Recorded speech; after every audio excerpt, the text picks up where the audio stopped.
Hello everyone, welcome to Bihar competition. आप लोग का बहुत बहुत स्वागत है।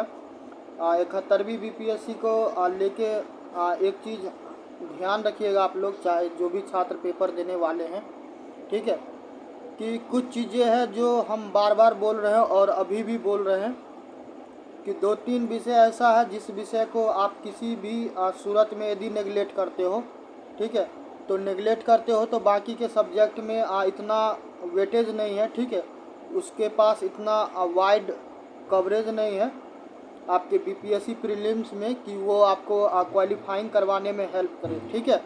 तो इस चीज़ को आपको बहुत सीरियस तरीके से नोट कर लेना है। और इस चीज़ को देखो, अब लास्ट टाइम चल रहा है, तो लास्ट टाइम में आप 71st बीपीएससी बिगेस्ट रिवोल्यूशन में देखो क्या किया जा रहा है।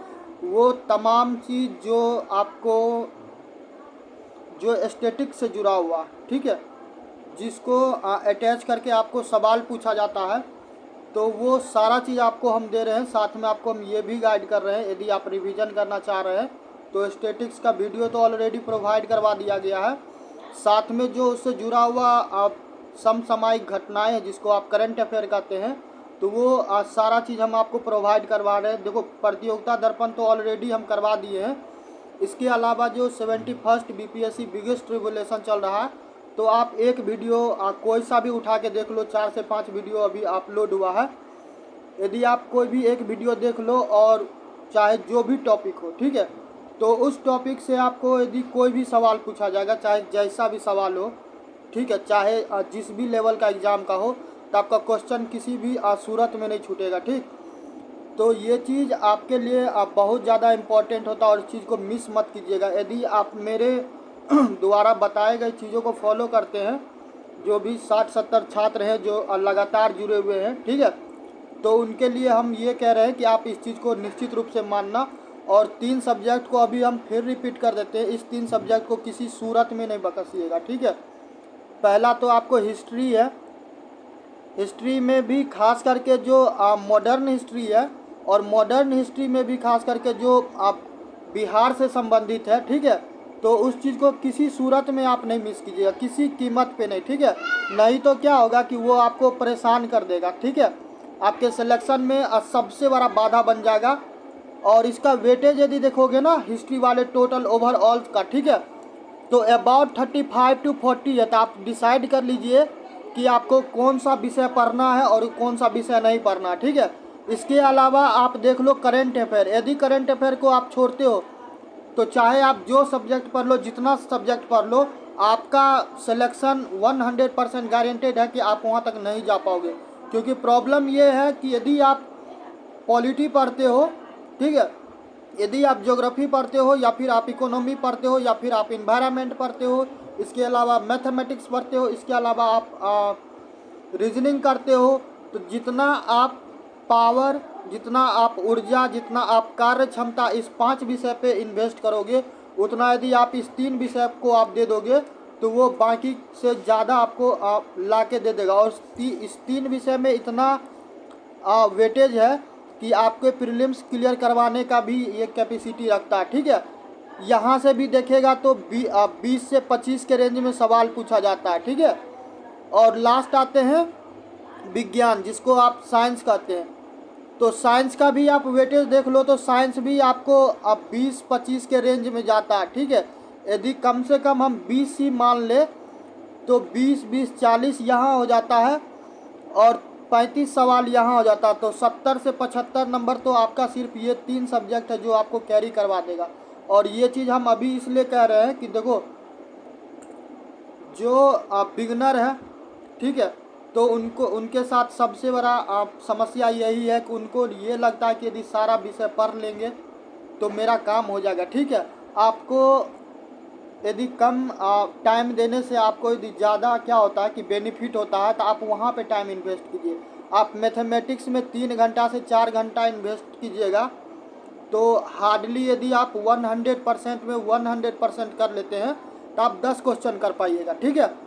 यदि वही 3 घंटा आप हिस्ट्री को देते हैं, आप 3 घंटा करंट अफेयर को देते हैं, 3 घंटा साइंस को देते हैं, तो क्या होगा कि ये आपका सिलेक्शन को रुकवाएगा नहीं, बल्कि आपको सिलेक्शन करवा देगा, मेरिट लिस्ट में आपका प्रीलिम्स में गेट पास आपको दिलवा देगा। ठीक है, तो इस सीरीज़ को किसी सूरत में नहीं छोड़िएगा। और यदि ये सीरीज़ नहीं भी देखना होगा तो भी इसका सब्स्टिट्यूट यही है कि चाहे आप जहाँ से भी पढ़ रहे हो, ये बताना इसलिए आवश्यक हो गया क्योंकि एग्ज़ाम अब नज़दीक हो गया है। तो कुछ एक्स्ट्रा अलग से कुछ करने का, कुछ तूफ़ानी करने का कीजिएगा तो आपको निश्चित रूप से क्या होने वाला है, समस्या होगा। ठीक है, तो आप क्या करो, तूफ़ानी से बचिए। और जो पहले से यदि कहीं पे कोचिंग क्लासेज किए हैं तो आप उन्हीं के कंटेंट पे ट्रस्ट कीजिए। ठीक है, और आप वहाँ से क्या कीजिए, इस 3 विषय को जितना ज़्यादा संभव हो, हिस्ट्री, करंट अफेयर और साइंस, तो HCS को सबसे ज़्यादा इम्पोर्टेंस दो, बाद के सब्जेक्ट को बाद में देना। ठीक है,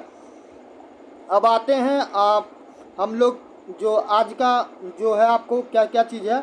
तो देखो, मेरा तो तरीका हमेशा से वही रहा कि कोई भी चीज़ तुम्हारा किसी भी सूरत में क्या हो, छूट नहीं पाए। ठीक है, करंट अफेयर से जुड़ा हुआ चाहे जो भी घटना रहा है, प्रतियोगिता दर्पण में तो हम डिटेल्ड में आपको कवर करवाए ही है। इसके अलावा देखिए, जो ये सीरीज चल रहा था इसमें भी आपको बहुत ज़्यादा डिटेल में करवाया जा रहा है। और कुछ कुछ चीज़ है जहाँ से आप राय लिखवा सकते हो कि वहाँ से सवाल आएगा। राजधानी आपसे पूछा जाता है, चाहे प्रधानमंत्री हो या फिर राष्ट्रपति हो, पूछा जाएगा। जो लैंग्वेज है वो पूछा जाएगा। कुछ एक्सरसाइज होता है जिसको कि आप युद्धाभ्यास करते हो, वो पूछा जाएगा। अवार्ड पूछा जाएगा। तो करंट अफेयर के बिना यदि आप सस्टेन करना चाहते हैं तो फिर तो अब क्या होगा कि फिर आपका भगवान ही मालिक है, क्योंकि इतना ज़्यादा वेटेज कोई और सब्जेक्ट आपको नहीं दे सकता। ठीक है, और करंट अफेयर में सबसे बेहतर चीज़ है कि आपको यहाँ पे ज़्यादा याद नहीं करना होता। यदि आप किसी एक करंट अफेयर को ढंग से देख लिए तो उससे जुड़ा हुआ चीज़ों को आप ऑटोमेटिक क्या कीजिएगा, ड्राइव आउट कर लीजिएगा। ठीक है, तो आज बेसिकली हम लोग को पढ़ना था जो मेडिवल हिस्ट्री था उस पर टॉपिक था। ठीक है, तो अरबों का आक्रमण पढ़ना था, जिसमें मोहम्मद गजनी हो, मोहम्मद कासिम हो, मोहम्मद गोरी हो, तो इस सीरीज़ में पढ़ना था। ठीक है, आप अलाउद्दीन खिलजी तक। ठीक, तो अलाउद्दीन खिलजी तक तो नहीं गए हैं, उससे पूर्व तक के लिए है। और इसमें मुख्यतः हम लोग जो आपको अरब प्रायद्वीप है, जो अरब प्रायद्वीप है हम उसको कवर करेंगे। ऐसा हम क्यों कर रहे हैं, देखो जो स्टैटिक वाला पोर्शन है वो तो हम ऑलरेडी तुमको करवा दिए, उसको करना है तो तुम क्या करोगे, जो 71वीं BPSC के लिए जो हिस्ट्री वाला सेक्शन है वहाँ से जाके रिवीजन कर लो। होगा तो लास्ट में हम दिखा भी देंगे प्लेलिस्ट, वहाँ से कर लेना। मगर अरब प्रायद्वीप को क्यों कर रहे हैं, कि अरब प्रायद्वीप को आप देखिए लगभग 2 वर्षों से क्या हो रहा कि बहुत ज़्यादा डिस्टर्ब चल रहा, बहुत ज़्यादा। चाहे वो अरबियन सागर हो, या फिर आपको पर्शियन गल्फ हो, या फिर आपको लाल सागर हो, इजराइल हो, लेबनान हो, सीरिया हो। ठीक है, टर्की है, टर्की तो थोड़ा हट जाता है। इसके अलावा आपको UAE है। ठीक है, यमन है। तो ये पूरा का पूरा आपको एरिया बहुत ज़्यादा डिस्टर्ब है। और पास में ही आपको ईरान है, ईरान को पाकिस्तान के साथ, इजराइल के साथ, ईरान के बारे में ये भी बोला जाता है कि जो पैलेस्टाइन है जिसको फिलिस्तीन कहते हैं, तो वहाँ पे जो हमास है, तो हमास को क्या किया जा रहा है कि ईरान के द्वारा समर्थन दिया जा रहा है, ये इजराइल का एलिगेशन है। ठीक है, जो यमन वाला क्षेत्र है, तो यमन हो गया, ओमान हो गया, तो ये पूरा का पूरा प्रायद्वीप को आप यदि देखिएगा तो पूरा का पूरा आपको चर्चा में है और अभी बिल्कुल अशांति फैला हुआ। ठीक है, और एशिया में अभी सबसे ज़्यादा नज़र कहीं पूरे विश्व में कहीं सबसे ज़्यादा कहीं पे नज़र है तो रसिया यूक्रेन को यदि छोड़ दे उधर, तो ये अरब प्रायद्वीप है। ठीक है, और 2-3 दिन पहले आपको जो थाईलैंड है, थाईलैंड के अलावा जो कंबोडिया है, तो उसके बीच में भी टेंशन बढ़ गया। तो ये सारा चीज़ तुमको वही समझा सकता है, या तो जिसको IR का बहुत अच्छा समझ होगा, या फिर उसको इतना समझ होगा कि कौन सा टॉपिक है जो आपके लिए इम्पोर्टेंट है। और ये टॉपिक भारत के लिए या फिर आपके एग्ज़ाम के लिए क्यों महत्वपूर्ण है, उसके पीछे हम कारण भी बताते हैं, हम आगे बढ़ेंगे। चाहे इजराइल हो चाहे ईरान हो, हम ना तो इजराइल का विरोध कर सकते हैं ना ही ईरान का विरोध कर सकते हैं, कि हमारे साथ सबसे बड़ा प्रॉब्लम है कि दोनों हमारे लिए बहुत ज़्यादा ज़रूरत है। ठीक है, यदि इजराइल का बात कीजिए तो सुरक्षा के लिए वो हमारे लिए महत्वपूर्ण है, तो ईरान का बात करेंगे तो वहाँ पे चबाहर बंदरगाह है, वो हमारे लिए महत्वपूर्ण है। ठीक है, इसके अलावा वहाँ से ऑयल हम लोग लेते हैं। तो हम लोग किसी कीमत पे दोनों में से किसी का भी किसी सूरत में विरोध नहीं कर सकते, ठीक। तो यही कारण है कि भारत को बहुत ज़्यादा प्रभावित करता। और हम बार बार बोले हैं कि बीपीएससी हो या फिर यूपीएससी हो, कोई भी सवाल मुंह उठा के नहीं पूछता, ठीक है। सवाल वही पूछा जाएगा जो भारत को सबसे ज़्यादा अंतर्राष्ट्रीय संबंध में प्रभावित करेगा। और अरब प्रायद्वीप ऐसा है कि हम लोग चाह के भी उसको नेगलेक्ट नहीं कर सकते। अभी देखो हाल फिलहाल में जब क्या हुआ है कि जो शायद आईएमएफ है, ठीक है, आईएमएफ के द्वारा या फिर वर्ल्ड बैंक के द्वारा, थोड़ा चेक कीजिएगा, तो जो आपको रेमिटेंस का रिपोर्ट जारी किया गया है, तो उसमें भारत के पास सबसे ज़्यादा क्या हुआ है कि रेमिटेंस आया, ठीक है। कल का जो हम वीडियो दिए थे तो उसमें हम इंक्लूड करवाएं, आप जाके चेक कीजिएगा। तो ये सारा चीज़ क्या है कि देखो करंट अफेयर में तुमको हिस्ट्री वाला सेक्शन आएगा, जो मैपिंग है वो आएगा, ठीक है। तो जब आप मल्टीपल एंगल से किसी भी टॉपिक को कवर करते हैं तो ट्रस्ट कीजिए कोई भी टॉपिक आपसे किसी कीमत पे छूट नहीं पाएगा, ठीक है। तो अब हम लोग चलते हैं, सबसे पहला है कि जो कुवैत है, ठीक है। तो कुवैत में क्या हुआ कि एक बिल्डिंग है और उस बिल्डिंग का नाम है अल अहमादी, ठीक है, अल अहमादी। ये खबर है तुमको 14 जून 2024 का। ये पुराना खबर हम क्यों इसमें लाए हैं उसके पीछे कारण बताते हैं। आप 70वीं बीपीएससी का एग्ज़ाम जो प्रीलिम्स का हुआ आप उठा के देख लीजिए। कुवैत का जो वहाँ के जो शासक हैं या फिर प्रधानमंत्री का दीजिए, उनका नाम प्रॉपर पूछा गया। आपको यदि ट्रस्ट ना हो तो आप क्या कीजिए, 70वीं बीपीएससी का जो प्रीलिम्स का सवाल है आप जाइए और उसको जाके चेक कीजिए, आपको ये सवाल मिल जाएगा, ठीक। तो कुवैत में क्या हुआ कि एक बिल्डिंग में आग लग गया जिसका नाम है अल अहमादी। तो उसमें 50 भारतीय में से क्या हुआ, जो 40 भारतीय थे वो क्या हुए, वो मारे गए, जल गए, ठीक है।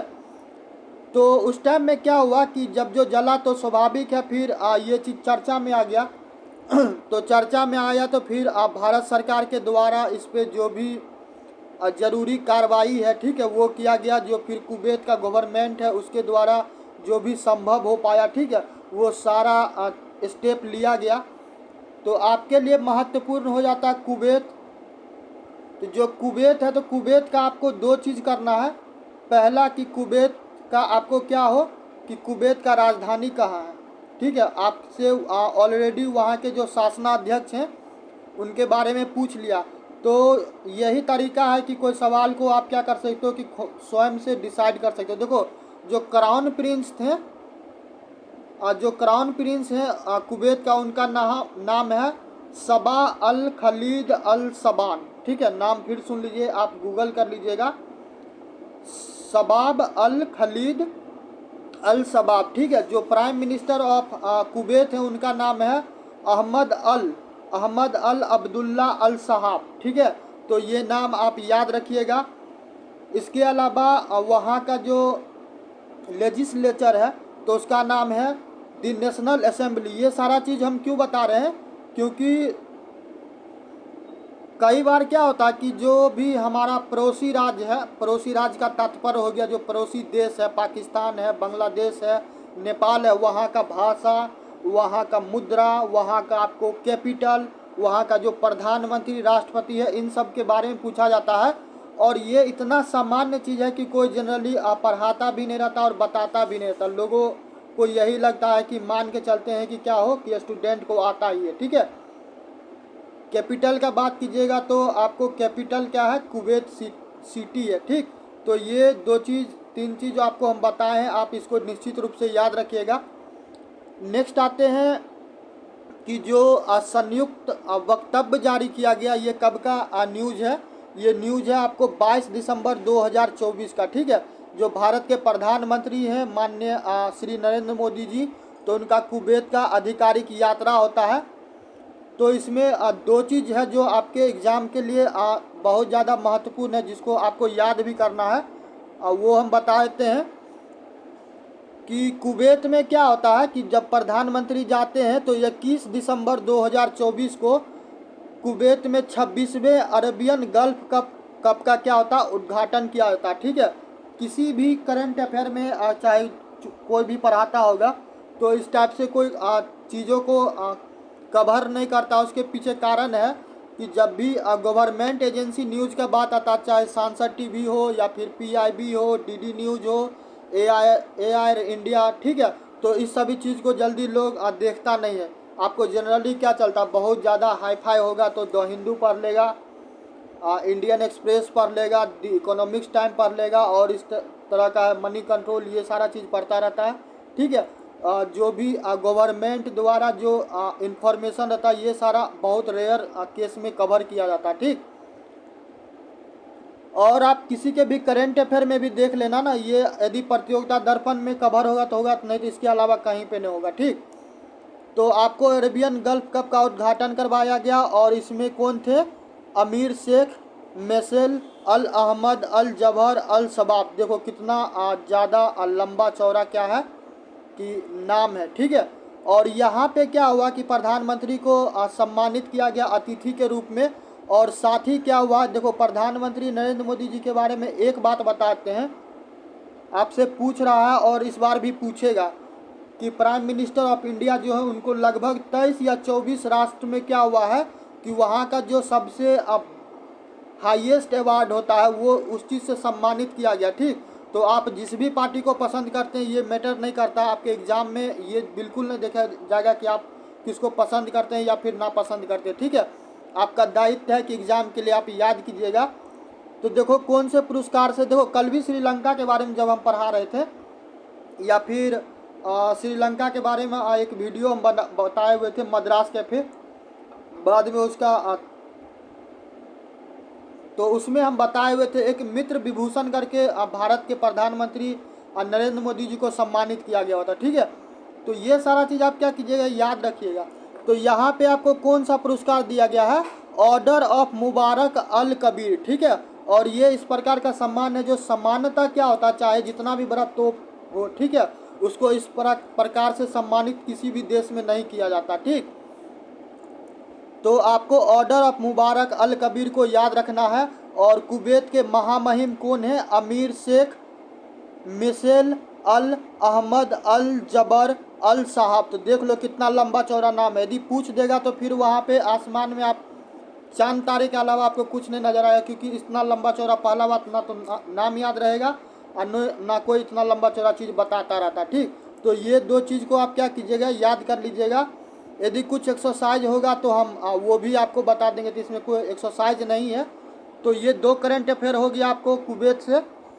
नेक्स्ट आते हैं कि जो यूएई है, ठीक है, अरब अमीरात है। तो आप लोग को पता होगा कि भारत जो है, भारत कहते हैं जो पाकिस्तान है, तो पाकिस्तान के द्वारा आपको पता होगा कि आईसीसी चैंपियन ट्रॉफी का आयोजन करवाया गया हुआ था।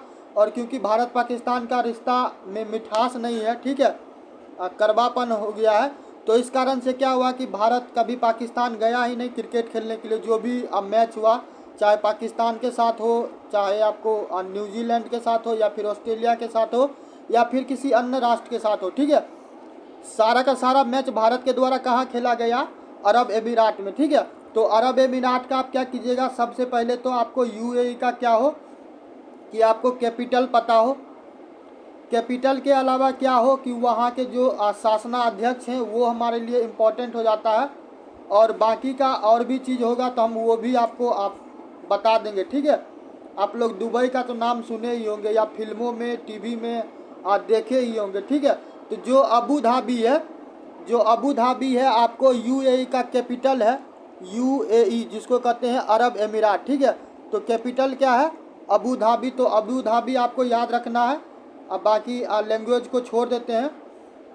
प्रेसिडेंट जो वहाँ के हैं तो वो इम्पोर्टेंट हो जाते हैं, और जिनका नाम क्या है, मोहम्मद बिन जायद। गौर से सुनिए, मोहम्मद बिन जायद अल नहान। क्या नाम है, मोहम्मद बिन जायद अल नहान, ठीक है। तो इनको याद रखिएगा। और इसके अलावा एक चीज़ और आपको ध्यान में रखना है कि भारत के द्वारा क्या हुआ कि भारत और न्यूजीलैंड के बीच में आपको मैच था, फाइनल मैच, ठीक है। तो जिसमें भारत क्या हुआ कि उस टाइम में आपको पता होगा कि जो शायद रोहित शर्मा, आप थोड़ा देख लीजिएगा, रोहित शर्मा या विराट कोहली, दोनों में से कोई एक, रोहित शर्मा ही होंगे, तो वो शायद कैप्टन थे, ठीक है। तो जो 23वां क्या हुआ, India's win third win in 24 game across. तो ये क्या हुआ कि जो आईसीसी चैंपियन ट्रॉफी हुआ, तो इसमें कौन विजेता रहा, इसमें विजेता रहा भारत। ठीक है, तो यहाँ पे देख सकते हैं India win champion trophy to extend white ball dominance in men's cricket. ठीक, तो इस चीज़ को आप याद रखिएगा। कुछ कुछ इसमें जो बेहतर खिलाड़ी होंगे तो उनके बारे में कुछ होगा, तो हम वो भी आपको बता देते हैं। अब और एक चीज़ और ध्यान रखिए कि जो अब रोहित शर्मा है, तो रोहित शर्मा के द्वारा क्या किया गया था, 76 रन बनाया गया था कितना गेंद में, 83 बॉल में। और जो लोकेश राहुल थे तो वो 34 के आसपास स्कोर किए हुए थे। ठीक है, तो इंडिया क्या हुआ था, आपको न्यूजीलैंड को बीट किया हुआ था। ठीक है, और आईसीसी चैंपियन ट्रॉफी में विजेता घोषित हुआ था। ठीक है, तो इस चीज़ को याद रखिएगा, ये आपके एग्ज़ाम में पूछेगा।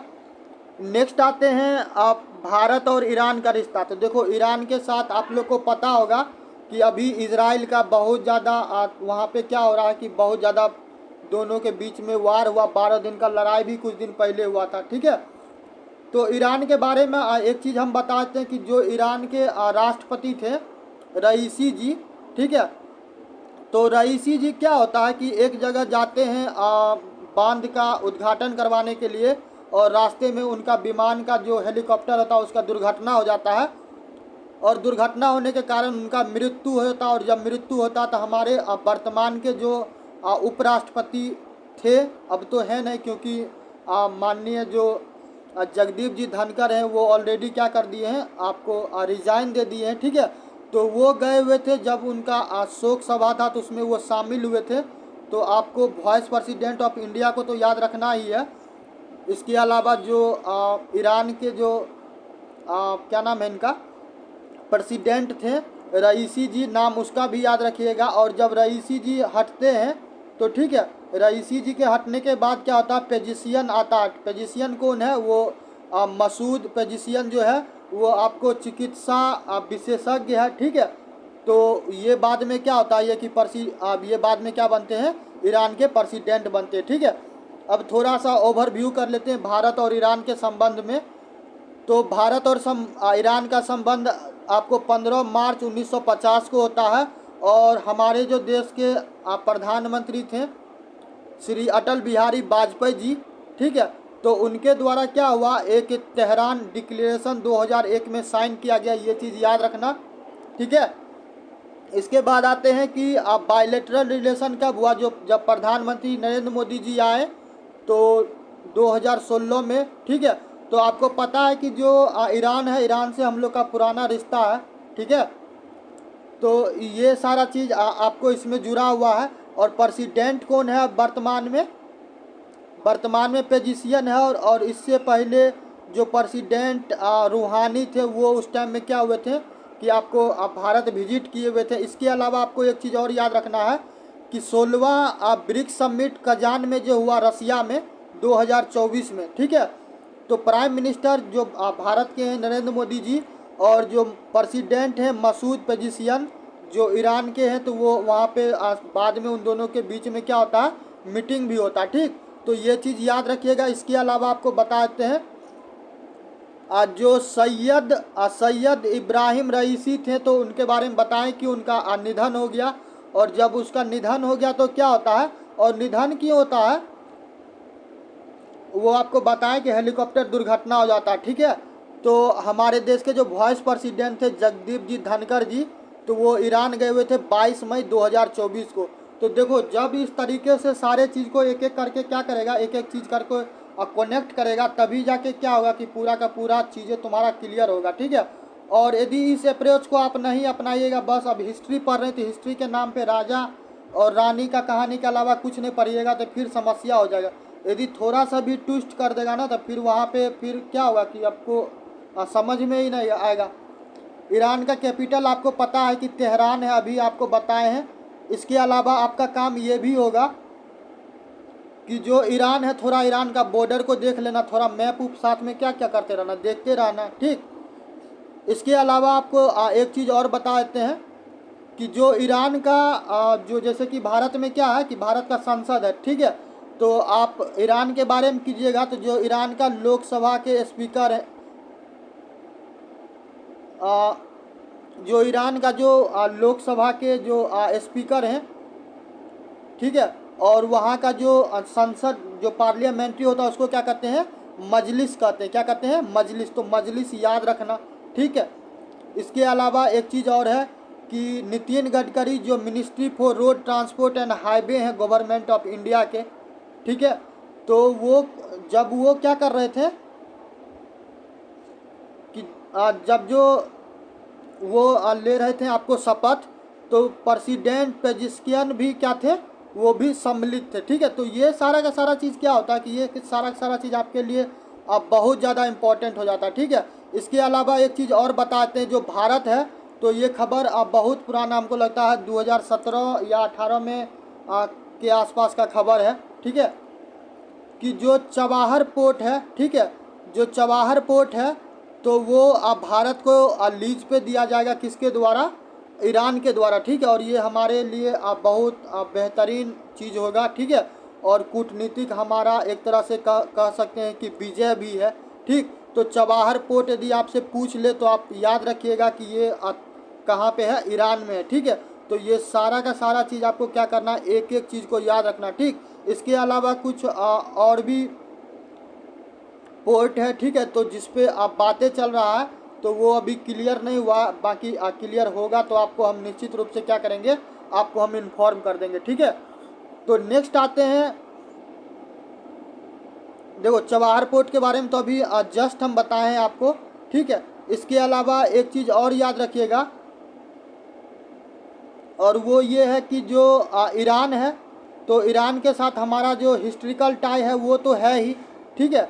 और हाल फिलहाल में क्या हुआ है कि हाल फिलहाल में जो हमारे विदेश मंत्री हैं जिसका नाम है एस जयशंकर जी, ठीक है, तो एस जयशंकर जी आपको अगस्त 2022 में, ठीक है, Sarbananda Sonowal ministry of ports shipping and water, तो ये सारे के सारे क्या हुए थे, विजिट किए हुए थे। तो ये आपसे पूछे ना पूछे, आपको जो चबाहर पोर्ट के बारे में बोले हैं, चबाहर पोर्ट आप याद रखिएगा, ठीक है। और चबाहर पोर्ट के अलावा एक चीज़ और याद रखना, वो है जॉइंट मीटिंग कमेटी, ठीक है, जॉइंट मीटिंग कमेटी। तो ये इस प्रकार से आप क्या कीजिए, इस प्रकार से आप चीज़ें को प्रिपरेशन कीजिए, फिर देखिए आपका सवाल कैसे छूट जाता है, ठीक।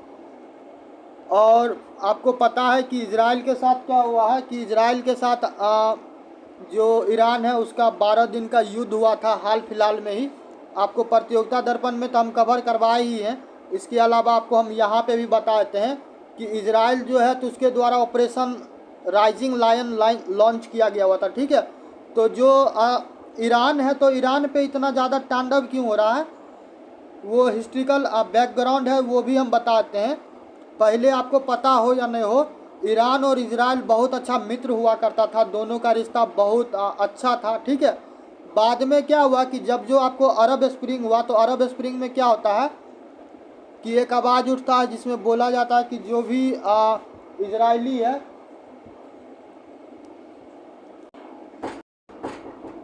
तो जो आपको अरब स्प्रिंग हुआ ना, तब से ईरान में एक आप रेडिकल आवाज़ आने लगा। रेडिकल आवाज़ ये था कि वो जूइस को टेररिस्ट कहने लगे, ठीक है, मतलब जूइस का एग्जिस्टेंस ही नहीं जाते। और जब कभी भी आप किसी के अस्तित्व पे सवाल खड़ा कीजिएगा, तो फिर आप भूल जाइए कि वो व्यक्ति हो, वो पशु हो, या फिर वो मानव हो, या फिर कोई भी हो, जब उसके अस्तित्व पे बात आएगा तो फिर भाई वो दुनिया में किसी से भी लड़ जाएगा, चाहे कोई भी रहे, चाहे कितना भी ताकतवर हो या कितना भी कमज़ोर है, ठीक है। तो आप जब भी किसी के आप आइडेंटिटी पे या फिर उसके एग्जिस्टेंस पे ही सवाल उठा दीजिएगा, तो फिर उसको डरना जीना मरने से क्या फ़र्क पड़ता है, ठीक है। तो ये सबसे बड़ा प्रॉब्लम हुआ जो इज़राइल को कई बार ईरान के द्वारा क्या किया गया है, परमाणु बम का धमकी भी दिया गया है। इज़राइल का ये भी डर है कि जो ईरान है वो परमाणु बम बना रहा, और यदि वो बना लेगा तो सबसे पहले इज़राइल को ही बर्बाद कर देगा, ठीक है।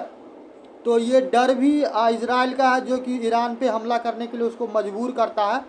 तो आपको ऑपरेशन राइजिंग लायन यदि पूछ दे कि किस देश के द्वारा लॉन्च किया गया, तो आप याद रखिएगा इजराइल के द्वारा, ठीक है, जो न्यूक्लियर मिलिट्री साइट है तेहरान में, तो इस जगह को याद रखना, कई बार जगह पूछता है, ठीक है। और ये ऐसा चीज़ है, नहीं याद रहेगा तो फिर तुमको पता ही नहीं चलेगा, क्योंकि ये चर्चा में सामान्यतः रहता नहीं है, ठीक है। तो तेहरान है, तेहरान के अलावा नतान यूरेनियम इनरिचमेंट फैसिलिटी है, ठीक है, और न्यूक्लियर रिसर्च सेंटर है, और 2 मिलिट्री बेस है तबरीज में, ठीक है। तो इन सारे जगहों पे हुआ, और मिसाइल स्टोरेज साइट खरमानसा, ठीक है। तो ये सारा आपको हम लोकेशन दिखा देते हैं। तो यहाँ पे क्या हुआ कि आपको क्या किया गया है, वहाँ पे स्ट्राइक किया गया, किसके द्वारा, इजराइल के द्वारा, ठीक है। और एक चीज़ याद कर लो कि जब ऑपरेशन राइजिंग लायन इजराइल के द्वारा लॉन्च किया गया ईरान पे, तो स्वाभाविक है कि ईरान भी चुप नहीं रहेगा। तो ईरान आपको लॉन्च किया ऑपरेशन ट्रू प्रॉमिस 3, ठीक है।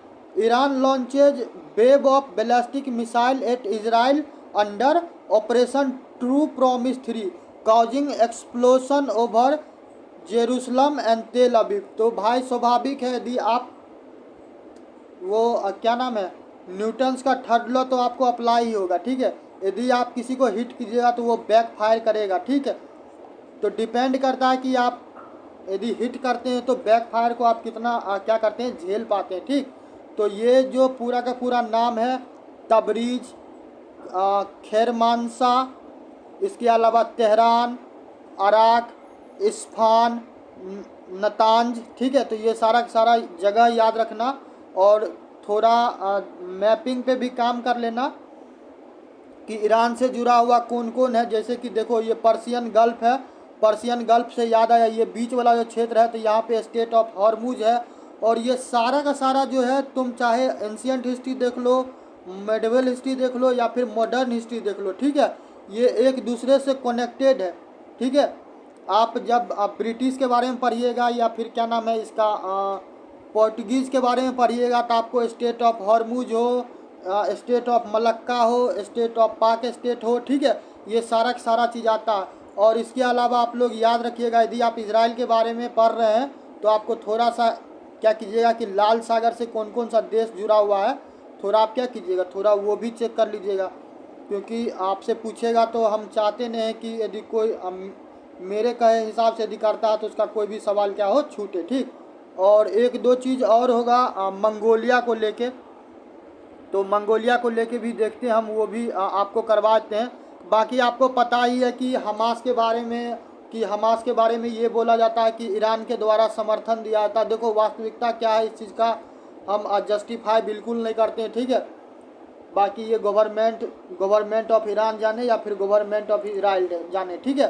तो हमास के बारे में बोला जाता है कि हमास जो है या हिजबुल्ला जो है, तो इसको सपोर्ट किया जाता है ईरान के द्वारा, ताकि वो क्या कर सके, इजराइल को बर्बाद कर सके, ठीक है। और ये सारे आतंकवादी के लिस्ट में आते हैं। इसके अलावा हिजबुल्ला आपको एक्टिव था लेबनान में, तो यही कारण है कि आपको हम कह रहे हैं कि जो अरब प्रायद्वीप है, चाहे लेबनान हो, इसके अलावा आपको इजराइल हो, ठीक है, सीरिया हो, तो ये पूरा का पूरा जो समूह है ये पूरा टर्की तक जाना, ठीक है। टर्की, ईरान, पाकिस्तान, हिंदुस्तान, इसके अलावा जो अफ़गानिस्तान, ये किसी भी एक भी कंट्री को आपको नहीं छोड़ना है। सबका आप बॉर्डर देखिएगा कौन किससे टच करता है आप देखिएगा, क्योंकि ये पूरा का पूरा एरिया आप एक तरह से कह दीजिए डिस्टर्ब है। भारत में भी आपको पता ही है, भारत पाकिस्तान के बीच में ऑपरेशन सिंदूर हुआ, ठीक है, पहलगाम आतंकवादी हमला हुआ, तो पूरा ये एरिया ही डिस्टर्ब है, समझ गए। तो आपसे सवाल पूछेगा। और सीरिया का बात कर दो, तो सीरिया में तुमको पता है कि इसका क्या नाम है, ईरान का वहाँ पे। सीरिया के बारे में थोड़ा सा एक बात बताते हैं, दुनिया का इकलौता कंट्री है सीरिया। कई बार हमको तो आश्चर्य लगता रहता है कि पूरे विश्व में इकलौता कंट्री है सीरिया। वो समझ लो क्या है, एक तरह से बैटल ग्राउंड है, ठीक है। जिसको भी युद्ध लड़ना है क्या करो कि सीरिया में चले जाओ, चाहे पाकिस्तान हो, इसके अलावा रसिया हो, ईरान हो, इजराइल हो, अमेरिका हो, ये सारा जो भी कंट्री है सबका बैटल ग्राउंड क्या है, सीरिया। और सीरिया भाई इतना तबाह है, इतना तबाह है, इतना बर्बाद है कि आप अंदाज़ा नहीं लगा सकते। सीरिया का ही शायद घटना है कि वहाँ पे क्या किया गया कि बहुत सारी महिलाओं को तो पहले तो रोड पे दम भर उसको मारा पीटा, ठीक है। बाद में उसके साथ बहुत ज़्यादा छेड़खानी किया गया, फिर उसके बाद में उसके वस्त्रों को खींचा गया। मतलब कह सकते हैं कि आप बर्बरता का जो भी सारा लिमिट है वो सारा क्रॉस कर दिया गया हुआ था, ठीक है। तो आपको दुनिया में इकलौता कंट्री है सीरिया जो सबसे बड़ा बैटल ग्राउंड है। बाकी के लोग को यदि इंटरटेनमेंट करना होता तो क्या होता कि सीरिया चला जाता है, ठीक है। और सीरिया में आपको आए दिन बिना कारण बस आप सुनिएगा कि वहाँ पे फायरिंग हो रहा है, ठीक है। आए दिन वहाँ पे आपको क्या होता है, फायरिंग होता रहता है। तो सीरिया में भी आपको कहा जाता है कि जो हौती रेबल है, तो हौती रेबल का वहाँ पे असर है, स्वाभाविक है, ठीक है। तो सबका अपना अपना क्या है, ये बैटल ग्राउंड है।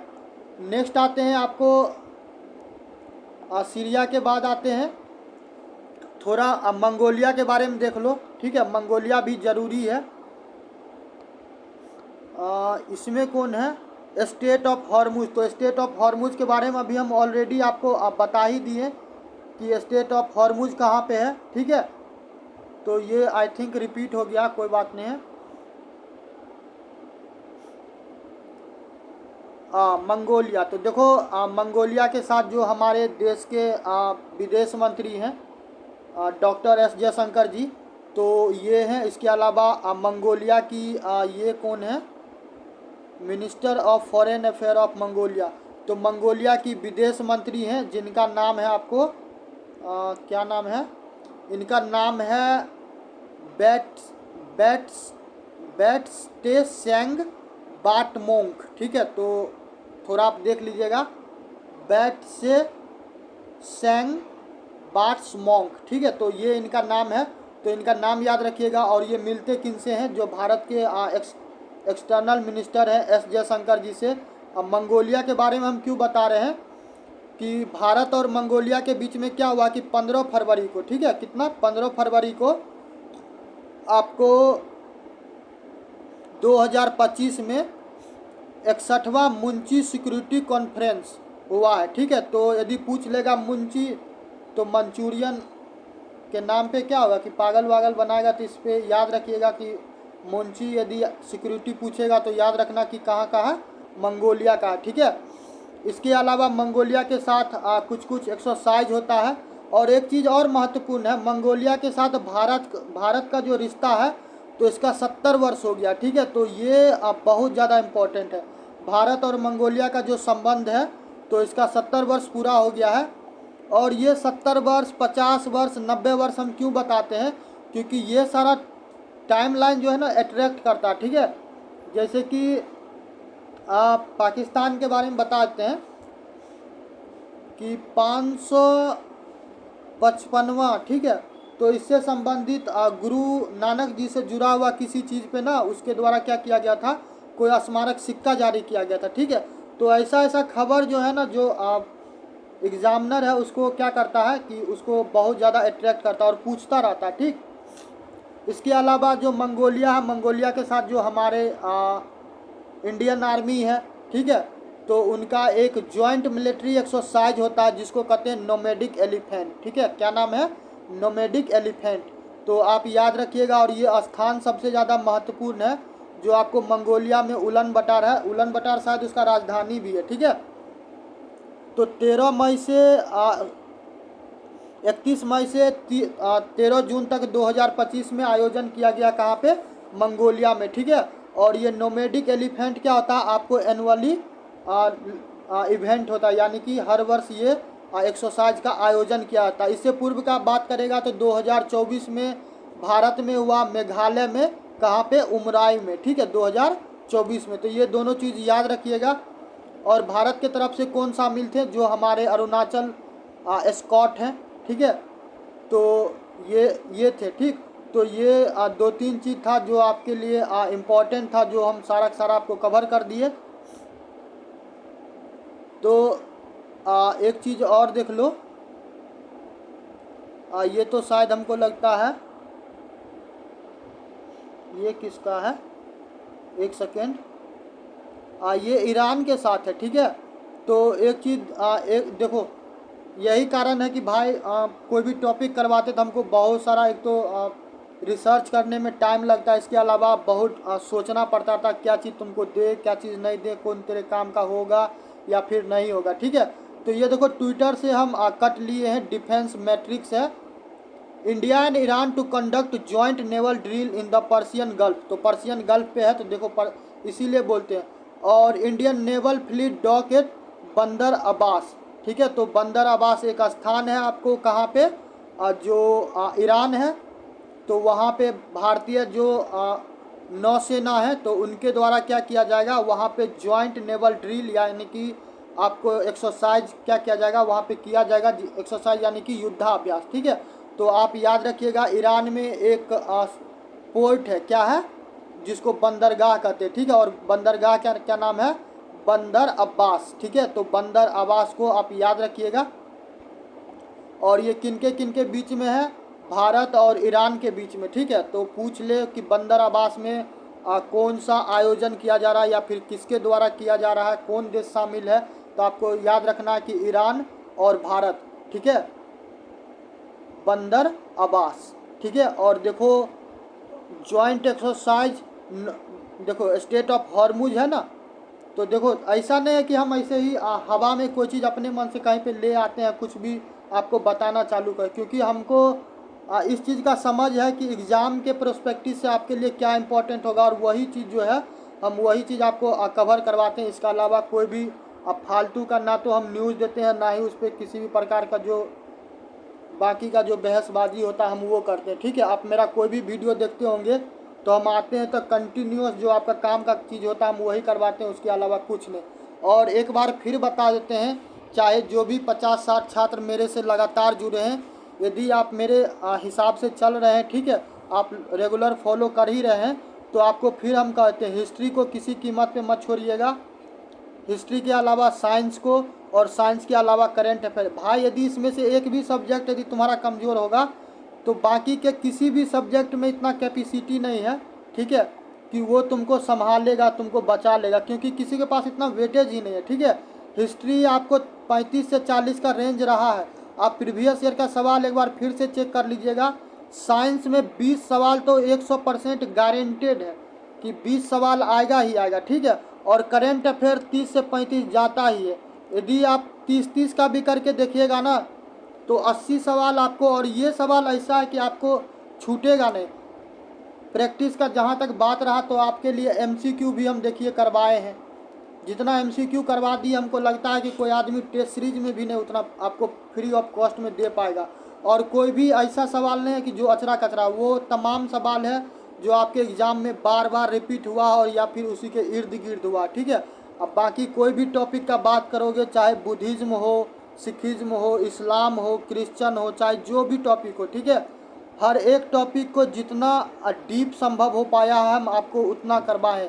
और पूरे यूट्यूब पे आपको हम ये चीज़ अब बताते हैं, चाहे कितना भी बड़ा कोई भी एजुकेटेड होगा या फिर कितना भी बड़ा कोई भी होगा, जितना हिस्ट्री में हम आपको फ्री में कंटेंट दिए हैं, तो आपको 50,000 60,000 रुपया जब आप पेमेंट कीजिएगा हिस्ट्री ऑप्शनल के लिए, तब जाके आपको उस लेवल का कंटेंट मिलेगा। नहीं तो आप पूरे किसी भी मेरे टॉप एक वीडियो को हिस्ट्री वाला वीडियो देख लीजिए। ठीक है, और जिस हिसाब का कंटेंट हम दिए उससे जुड़ा हुआ आपको पूरे यूट्यूब पे कहीं पे भी छान लीजिए, किसी के भी पास, ठीक है, आपको कहीं पे नहीं मिलेगा, कहीं पे भी नहीं मिला। क्योंकि उसके लिए कारण है कि यदि इतना कंटेंट आपको फ्री ऑफ कॉस्ट में दे दिया जाएगा तो आप डिसाइड कीजिए पेड में देने के लिए कुछ बचता ही नहीं है। ठीक है, पेड में उसके अलावा कुछ नहीं बचेगा, क्योंकि तब देखिएगा पेड और फ्री दोनों का दोनों सेम जगह पे खड़ा हो जाएगा। ठीक, तो कोई भी टॉपिक जो हिस्ट्री का है वो आप यदि मेरे से करते हो तो आपका कोई भी ना तो सवाल छूटेगा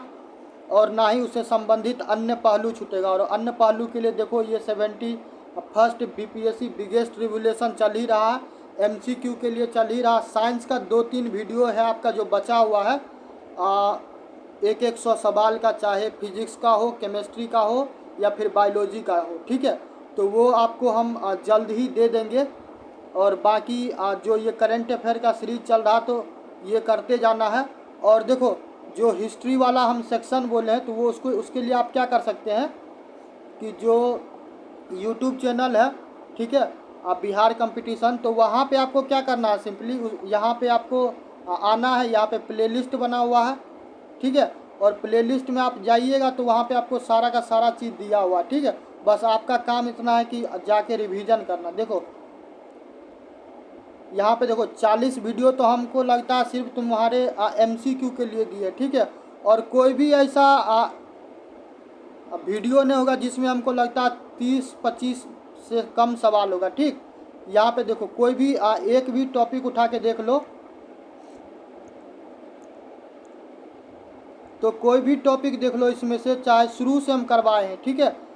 तो हर किसी में आपको 20, 25, 40, 50, 100, ठीक है, 100, 200 ऐसे कर करके हम दिए। और हिस्ट्री का तो भाई इतना ज़्यादा कंटेंट दिया हुआ है कि हिस्ट्री में यदि हम कहते हैं 40 सवाल आएगा तो 40 का 40 सवाल यदि तुम करना चाहता है तो थ्योरी प्लस क्या करो, थ्योरी प्लस ये देखो, और साउंड यदि यहाँ पे देखो 100 सवाल है ना। तो आप क्या कर सकते हैं कि कहीं तो सारा का सारा चीज़ आपको क्या किया गया, ये तो आपको साइंस का यहाँ पे भी देखिए 100 क्वेश्चन है, तो कोई भी चीज़ आपका छूटेगा नहीं, ठीक है। तो आप यहाँ से कर लीजिए। इसके अलावा थ्योरी रिवीजन करना होगा तो उसके लिए भी देखिए यहाँ पे भी कितना वीडियो है।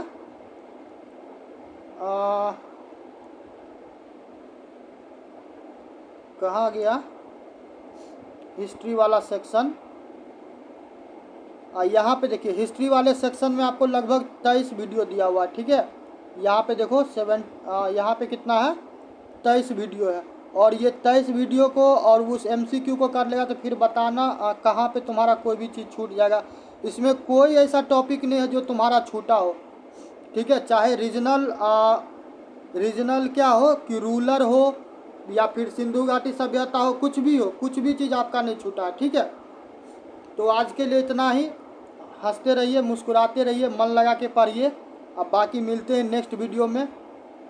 और चैनल को मित्रों में शेयर ज़रूर कीजिएगा, बाकी लाइक सब्सक्राइब आप पे डिपेंड करता है, ठीक है। मित्रों में शेयर कीजिएगा और कमेंट ऐसे ही करते रहिए ताकि हमको पता चले और आपके लिए हम ये करते रहेंगे। और जब जो लास्ट का जब बचेगा ना 1 सप्ताह, ठीक है, तो हम क्या करेंगे कि हर सब्जेक्ट पे एक 3 घंटा 4 घंटा देखते हैं कितना संभव हो पाता है। MCQ और थ्योरी मिक्स करके क्या करेंगे 5-6 वीडियो आपको दे देंगे ताकि आपका क्या हो जाएगा, क्विक रिवीजन हो जाएगा, ठीक है। तो 71वीं BPSC में आज के लिए इतना ही। बाकी मिलते हैं नेक्स्ट वीडियो में। बाकी वीडियो पसंद आए तो वीडियो को लाइक करना, चैनल को सब्सक्राइब करना है। और करंट अफेयर आपका छूटेगा नहीं। करंट अफेयर हिस्ट्री से सवाल किसी कीमत पे हम नहीं छूटने देंगे यदि आप इस स्ट्रेटजी को क्या कीजिएगा, पालन कीजिएगा, ठीक है। आज के लिए इतना ही। तब तक के लिए जय हिंद, जय भारत।